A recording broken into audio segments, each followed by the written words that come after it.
আসসালামু আলাইকুম, welcome back to my new video.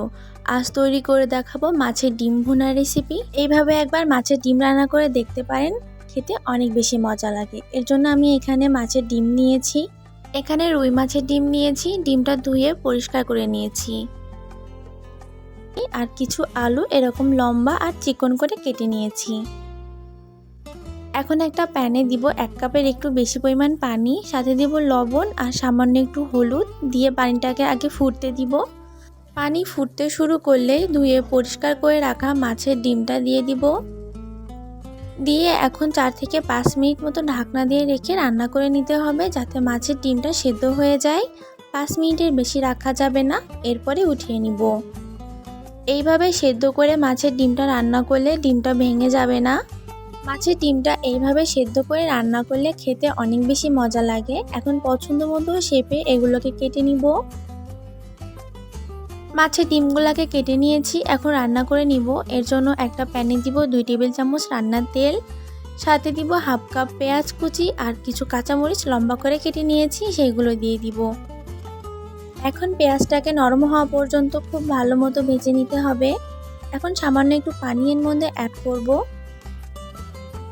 এরপর এর মধ্যে দিব 1 টেবিল চামচ আদা রসুন বাটা, সাথে দিব 1 চা চামচ জিরা বাটা, পরিমাণ মতো লবণ, হাফ চা চামচ হলুদের গুঁড়া, 1 চা চামচ লাল মরিচের গুঁড়া, 1 চা চামচ ধনিয়া গুঁড়া দিয়ে খুব ভালো করে এখন এই মশলাগুলোকে কষিয়ে নিতে হবে।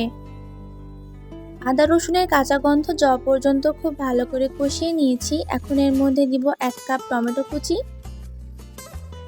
টমেটো কুচিটাকে দিয়ে খুব ভালো করে আবারও কিছুক্ষণ কষিয়ে নিতে হবে।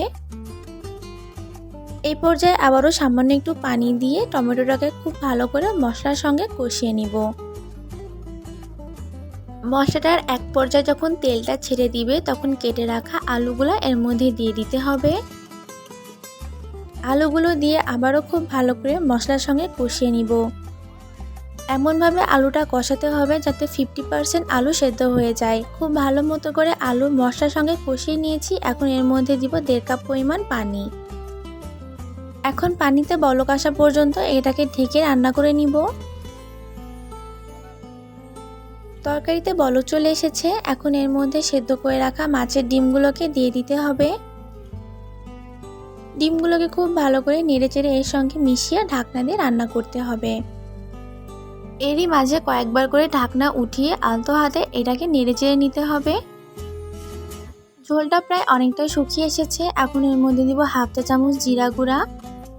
এখানে ভাজা জিরা গুঁড়াটা ব্যবহার করতে হবে, আর সাথে দিব কিছু ধনিয়া পাতা কুচি।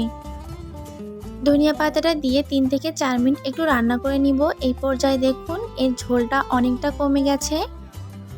এই পর্যায়ে চুলা থেকে নামিয়ে নিব।